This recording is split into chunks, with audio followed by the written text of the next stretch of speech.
அமாவாசை நாளில் கேதார கௌரி விரதம் கொண்டாடப்படுது. இந்த விரதம் அனுஷ்டிப்பதற்கான காரணத்தை டெம்பிள் ரகசியத்துல தெரிஞ்சுக்கலாம் வாங்க.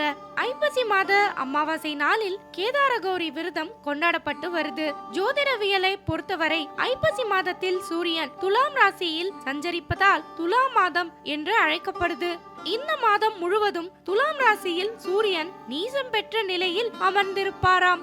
அதாவது தனது வலிமை முழுவதையும் இழந்த நிலையில் வாசம் செய்யும் காலம் இது. சூரியனை தந்தைக்குரிய கிரகமாக பிதுர்காரகன் என்றும் சந்திரனை தாயாருக்குரிய கிரகமாக மாதுர்காரகன் என்றும் அழைப்பார்கள். சூரியனுக்குரிய பிரத்யதி தேவதை பரமேஸ்வரன், சந்திரனுக்குரிய பிரத்யதி தேவதை கௌரி ஆவாள்.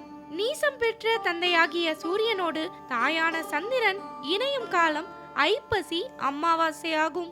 சக்தி இல்லையேல் சிவன் இல்லை என்ற கூற்றினை மெய்ப்பிக்கும் விதமாக பலம் இழந்து நீசம் பெற்ற நிலையில் சஞ்சரிக்கும் பிதுர்காரகன் சூரியனோடு சக்தியாகிய அன்னையின் அம்சமான சந்திரன் வந்து இணையும் போது சிவம் சக்தியை பெறுகிறதாம். சிவசக்தி ஐக்கியமானது நடைபெறுகிறது. அன்றைய தினத்தில் கேதார கௌரி விரதத்தை பூர்த்தி செய்து அன்னை பார்வதி அவள் சிவபெருமானின் உடம்பினில் சரிபாதியை பெற்று தனது உரிமையை நிலைநாட்டியதை புராணங்களில் வாயிலாக அறிகிறோம். சிவசக்தி இணைந்திருந்தால்தான் மட்டுமே உலகம் இயங்கும். அவ்வாறே குடும்பத்தில் கணவனின் வலிமை குறையும் போது மனைவியானவள் அவருக்கு துணை நிற்க வேண்டும். அவ்வாறே கணவனும் தனது துணைவிக்கு சரிபாதி உரிமையை தர வேண்டும் என்பதை சூசமாக சொல்வதே இந்த கேதார கௌரி விரதமாகும். இதை கருத்தினையே தான் தீபாவளி பண்டிகையும் அறிவுறுத்துகிறது. கிருஷ்ண பகவான் நரகாசுர யுத்தத்தின் போது மூர்ச்சையாகிவிட்ட நிலையில் தேரை ஓட்டும் சாரதியாக உடனிருந்த பாமா உமாதேவியின் மறு அவதாரம் நரகாசுரனின் தாயானவள் வில்லெடுத்து போரிட்டு நரகாசுரனை வதம் செய்கிறாள் அல்லவா?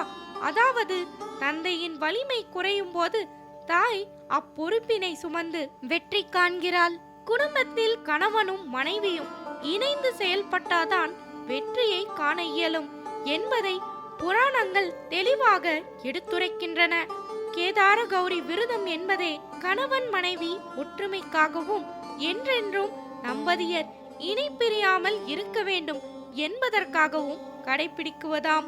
அதனை நாம் எளிதாக புரிந்து கொள்ள வேண்டும் என்பதற்காக நரகாசுர வதம் முன்னத தீபாவளியை தொடர்ந்து வரும் அமாவாசை நாளில் கேதார கௌரி விரதம் அனுஷ்டிக்கப்பட்டு வருகிறது.